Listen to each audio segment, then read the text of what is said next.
to this video, top stitches looking bad. Oh, and what to look for and how to fix them. And we're going to talk about eyelashing, railroad tracks, and bearding look like on the top of your fabric.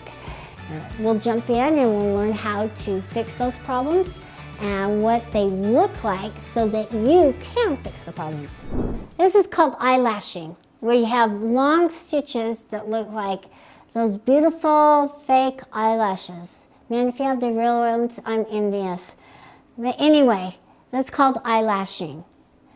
And if you're getting that on the top, it's a few different things that we need to check to fix. Number one, check your bobbin case. That's probably the most defining factor of what's happening with this stitch and why it's so loose. You'll notice that as I'm checking it, I'm pulling on my threads. Number one, it's in backwards. It's going counterclockwise rather than clockwise.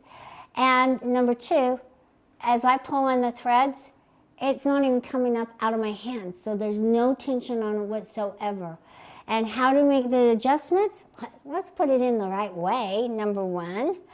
And then we can tighten up our tension screw. Well, you have a nifty little tool here that you can use, and I like to use my foot height gauge to adjust rather than my fingernail. If you had your fingernails nicely done, you don't want to ruin them. So let's use our little foot height gauge. Notice it has 4 corners on it that will work well as a little flathead screwdriver that fits in to this nice and nifty the screw. And remember the rule of thumb, it's lefty-loosey, righty-tighty. So I want to face it towards me, okay? I'm going to have my left hand, my right hand. If you remember that rule, lefty-loosey, righty-tighty, then you'll know which way to turn the screw to get the tension correct. This is also a tension screw on your bobbin case, and it is really important for you to adjust with the different types of threads that you're using. Some are a little thicker, some are a little finer. So adjust the screw. Don't be worried about doing it. All right, so I'm going to turn it towards the right. So I'm going to make it tighter, and you know what, it's really, really loose, so I'm going to do it quite a bit. And to the point where I'm hoping I'm going to start getting tension here, and I am, because now, rather than it sitting flat in my hand, I'm starting to pull up, and it's at least pulled it to the standing position, but I'm not getting enough tension on it, so I'm going to slightly now do it in increments. Small little increments to get that correct tension. And I'm going to test. Still a little loose to me. And I'm going to tighten it up a little more and keep doing it. It still feels loose, but I'm getting more and more tension. I feel like we are better tension gauges than some of the TOA gauges, but do what works well for you. Okay. Oh, that's even better. I like that tension there. It doesn't come up out of my hand, but I could do it so it slightly does, but I feel a little bit of tug, so I could just tighten it just a little bit more, and that feels really good.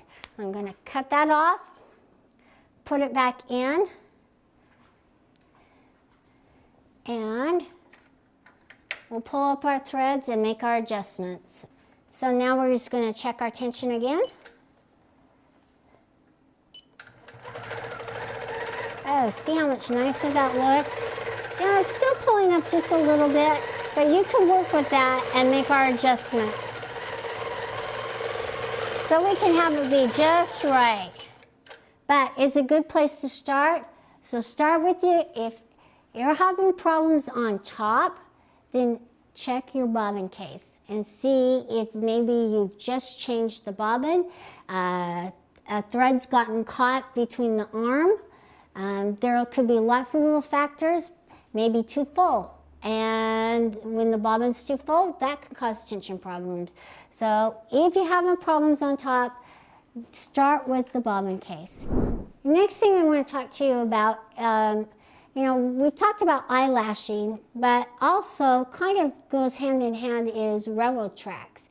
And you know what railroad tracks look like?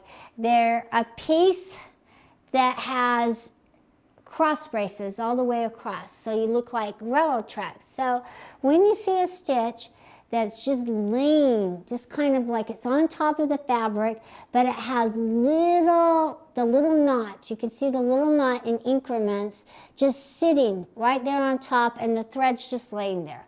It's like it's not even pulling in between the layers. That's railroad tracking. And that's what it looks like. It's just the beginning of the eyelashing. The railroad tracks are usually found on the straight, either vertical or horizontal, and the eyelashing is what you see when you're curving, going into the curves, because it's pulling the thread, this thread that's laying on top away, and those underneath threads are pulling up through to make those ugly eyelashes.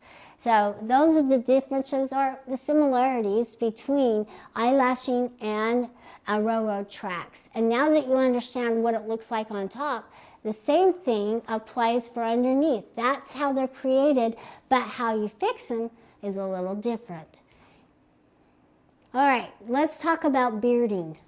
Okay, no woman wants to be seen with bearding, okay? It's just awful on us, but guys look pretty good. Anyway, bearding isn't you growing a beard, it's little tufts of batting coming through. I know we've seen them on clothing. They're like little lint pieces that come up through the layers, and you can get them on the top or the bottom. That's a problem with your batting. Number one, you have it on the wrong direction, where the scrim side is up rather than down towards the backing. And that's really important for you to understand how the batting's made. Make sure that when you cut your batting and you're laying it on your fabric, that the scrim side faces down towards the backing. The scrim really actually is kind of that safety net to hide that bearding and keep it in between the layers. And the fuzzy side is now up. So watch your batting. Learn how to use it correctly and put it on your quilt, and you won't have the little bearding problems that afflict many quilts. Yeah, the next thing we need to understand that can cause bearding problems is our needle size. It can have a little burr on it, and it can catch on the batting, and it can pull those little tufts of batting up through and cause bearding. Now watch your needle, make sure it doesn't have any burrs, and make sure you change it often and it's nice and sharp. So watch the batting where the scrim side is and your needle, and boy, we're good to go. Thanks for joining me on this video, what the top stitches look like. Join me on what the bottom stitches look like and what we need to look for and how we need to fix it.